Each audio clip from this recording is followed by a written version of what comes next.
Welcome to Industry Ops Planner, IOP. This video will cover supplier functionality within IOP. You can find other helpful videos on our YouTube channel. After logging in, we start at the Comm Center. The Comm Center has boxes for incoming and outgoing customer communication. This is where you'll receive requests for service or quotes, and you can respond to them accordingly. All the communications here are project specific and are duplicated in your email, so you can access them offline or here in IOP in a more organized fashion. You also have a contact section where you'll have customers listed by project, by their organization, and by services needed, so you can keep track of services you're delivering to specific customers. Here we have the products section. This is where you'll build your resource database that will be available to customers as they use IOP. Let's start with organizations. To add a new organization, click on the plus tab. Here you'll provide a name as you want your customers to see. You can use geographic regions, subsidiaries, or service line names. Whatever suits your organizational configuration is appropriate. A description of the organization. This is a good place for your mission statement and your company website. You can also upload your company logo. You'll then identify the industry you are servicing through this organization. Only oil and gas is available at this time, but multiple selections will be available in the future. You'll then add contacts for this organization. Any contacts needed for products and services in this organization at any location need to be listed under the organization. You can search contacts here and add contacts. Name, email, title, and phone numbers, designating one as the primary. You can also upload from a CSV file if you have a full listing of organizational contacts that you want to load into IOP for easier use. You can download a template for that CSV upload here.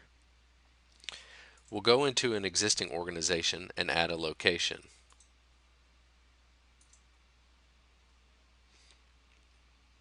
Just enter a name. This can be an internal identifier and a brief description. Simply enter the address and Google will auto-populate. You can enter the location as either lat, long, or just the city, which would be appropriate for new locations or a rural route where the address is not listed in the Google API. Just note that customers will be mapped to the location you've entered here, so you want to be as specific as possible. Then you can add contacts for the location. The only contact that is available is the one that was listed under the parent organization, so we'll go ahead and add that one. Now you can add products and services to a location. The first step is to indicate what we are offering. The reason for the fixed list is so that your input matches customer input. We'll pick a drilling service as directional drilling. Note that when you indicate the projects that you provide this service for, it only lists projects that are applicable for that service. Had I picked cranes instead,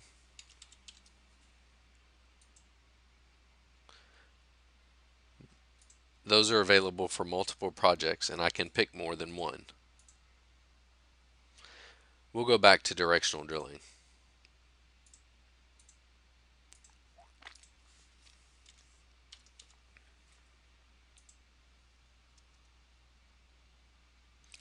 Apply that to drilling projects and I can add what I want for internal reference names.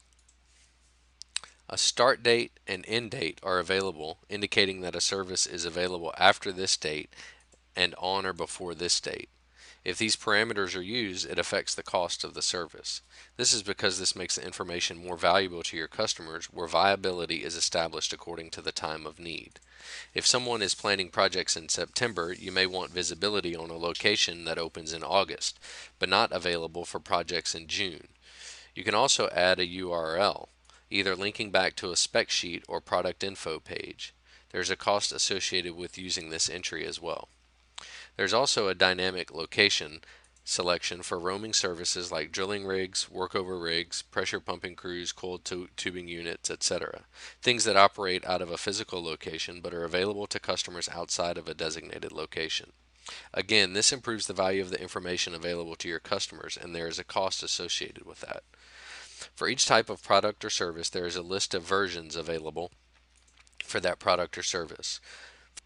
For example, directional drilling is a service that may include directional drillers, engineering, PDMs, RSS, turbines, and well planning. Each service type does indeed have a unique list of versions. If your customers are looking for a specific version, they'll only find you if you have those versions listed.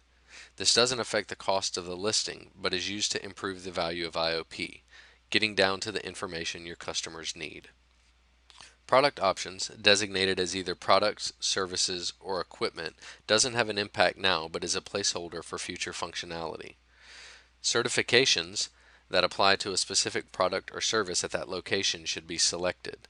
This will affect customer queries if indeed they require one of these certifications. If you have it, list it, but don't if you do not. Available states is used for products or services that are limited by state licensing or regulation. List those states where this service can be delivered out of that particular location. If you can service all, then leave blank.